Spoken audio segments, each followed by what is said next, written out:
Hello, I'm Brendan Donnelly. I'm the leader of the Rejoin EU party. Like a number of my colleagues in the party, I have stood in the general election in July of this year. And the reaction we had from many people was to say, I'm sympathetic to what you do, but I'm so eager to get rid of the Conservatives that I'm going to vote Labour or Liberal Democrat or whatever it may be. Never mind, people would say. Once a Labour government gets in, they'll soon change their tune. They're adopting this rather unfriendly Eurosceptic rhetoric simply in order to reassure people. It'll be a very different business once they're in government. I must say, I always had some doubts about this analysis, but I've been surprised by how far the analysis has turned out to be wrong. Keir Starmer and his ministers have lost no opportunity to go through the mantra of saying, we're not going to rejoin the EU, we're not going to rejoin the single market, we're not interested in the customs union, we're not interested in freedom of movement. But it's become clear that beyond even these phrases, these mantras of the Labour Party's approach to Europe, there's something else going on, which is a concerted attempt by the Labour Party to suppress serious discussion of Europe over the next 5 or perhaps even the next 10 years. There have been a number of important straws in the wind that I'd point to. Stella Creasy, for instance, wrote an article in the Guardian about Brexit and about the Labour Party's approach to Europe. And now she is the chair of the Labour Movement for Europe. And she said that it took many years for us to leave the European Union, and it would take many years for us to crawl back in, as she put it. Well, that was a quite extraordinary thing to say. There's no question of our crawling back in. It seems to imply that writing an obvious error of Brexit is somehow a national humiliation. If that's the attitude you adopt, then how can we ever go back into the European Union? If we wanted to rejoin the European Union, we'd have a good chance of getting in relatively short order, just as long as we could convince our colleagues and friends in the European Union that this time we were going to be a more constructive and committed partner within the Union than we were certainly for the years of this century leading up to the referendum. But Stella Creasy, who also talked about the desire of there being no desire to re-litigate the Brexit issues, is singing from the same hymn sheet as many of her senior colleagues in the Labour Party. Lord Mandelson, for instance, said that 10 years would have to elapse before we could even talk about rejoining the European Union. It was gracious of him to give us permission to start thinking about it in 10 years. But if you look at the opinion polls, if you ask people whether they think Brexit has been a success, it's a quite extraordinary proposition that we shouldn't even be talking about it for 10 years. Stella Creasy tried to present what the Labour government are doing over the next couple of years in their European policy as bringing stability into the relationship with the European Union. She implied that it would be destabilizing for British business even to think and talk about rejoining. That's the precise opposite of the truth. It's Brexit, which is always going to be a factor for destabilization in the British economy. The only way of getting rid of the destabilization caused by Brexit is to reverse Brexit. But the centerpiece of all this proof that the Labour Party are now the party of Brexit is an interview given by Wes Streeting a couple of days ago, in which he claimed that he'd been an enthusiastic Remainer. But there was absolutely nothing, he said, to be done about it now. Nobody, to use this phrase, wanted to re-litigate the divisions of Brexit, and the government would just have to accept that we were pursuing an economically suboptimal course. It's an extraordinarily nonchalant attitude to the responsibility of government. We're going to have on the 30th of October an extremely austere and demanding budget. And the economic position of this country is made a great deal worse by not being in the European Union. Streeting, Creasy and Mandelson all know that, all recognise it. And yet they think that because it's too difficult for the government to do anything about it, they can shrug their shoulders and say it's something for another day, another decade. I have to say that the European Union are not particularly impressed by this.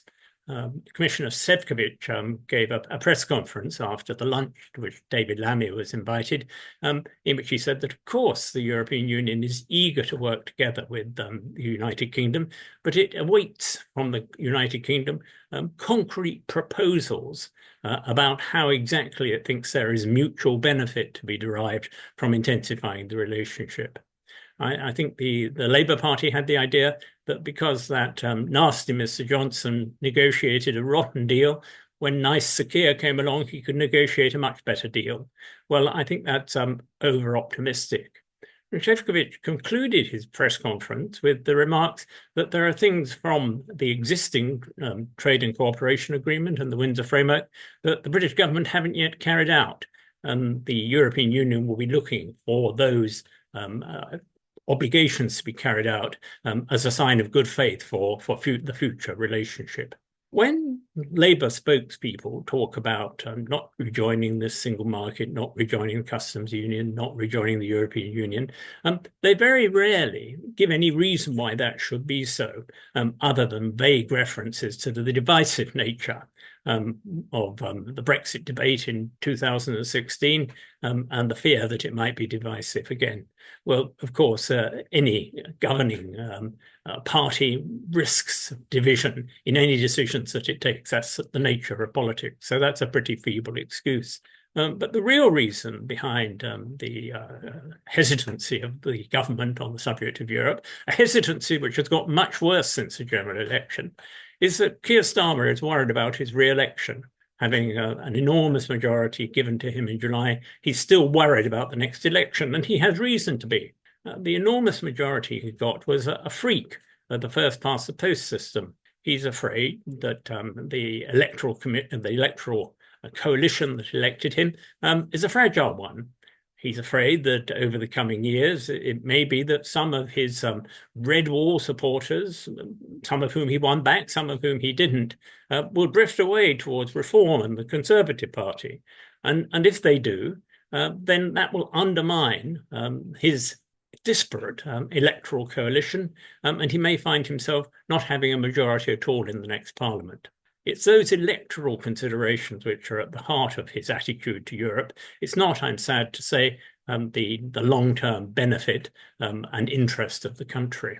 It's a sad sign of the way our political system is dysfunctional, that Labour, while they're the worst of the supposedly pro-European parties, are not unique.